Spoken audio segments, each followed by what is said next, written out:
Şol bu ama ilk kızım çırağıyla. Şimdi gün men Tacikistan ketemi.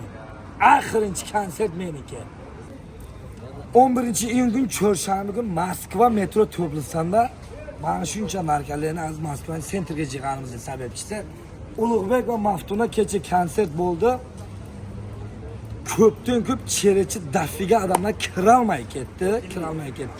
Biz o'zim mana shunday kollektiv qabr 20 ta bola borib, hayır borib o'tira olmadik, o'ynay olmadik. Shuning uchun 11 iyun metro Toplıstan kafe Navruz'da çarşamba günü geç gün saat 8:00'da konsert boshlanadi aynan. Bunda buncha odamlar shuni endi az masat ashini jedik. Buna guruhlar tegim sho'rda. Assalomu alaykum.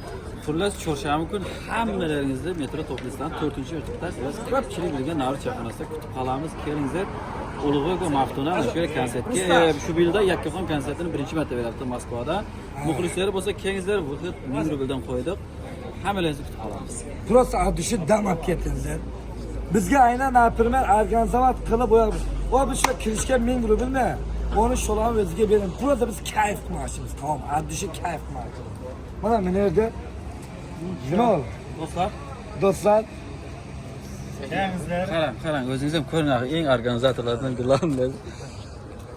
Mana. Siz çarşamba keşmi o'tinga, tamam mı? Madinaga.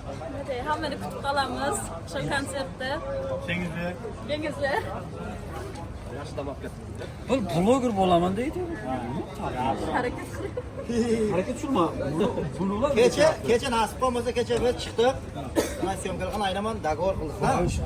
Aynan shunday. Короче, biz konsert beramiz. Bugun ertaga o'sha to'rakalarimiz.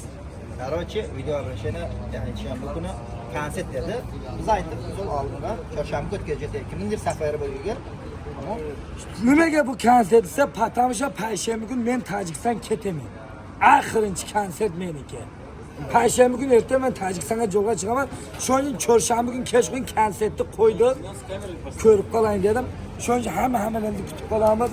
Shu kun mening ham oxirinchi kunim bo'ladi Rossiyada. Shunman hammalaringizni Kegizlarda, Karochayda kapirimizin gap daxiyat tamagam ketdi. Şol bu ama ilk kızım çırağıyla.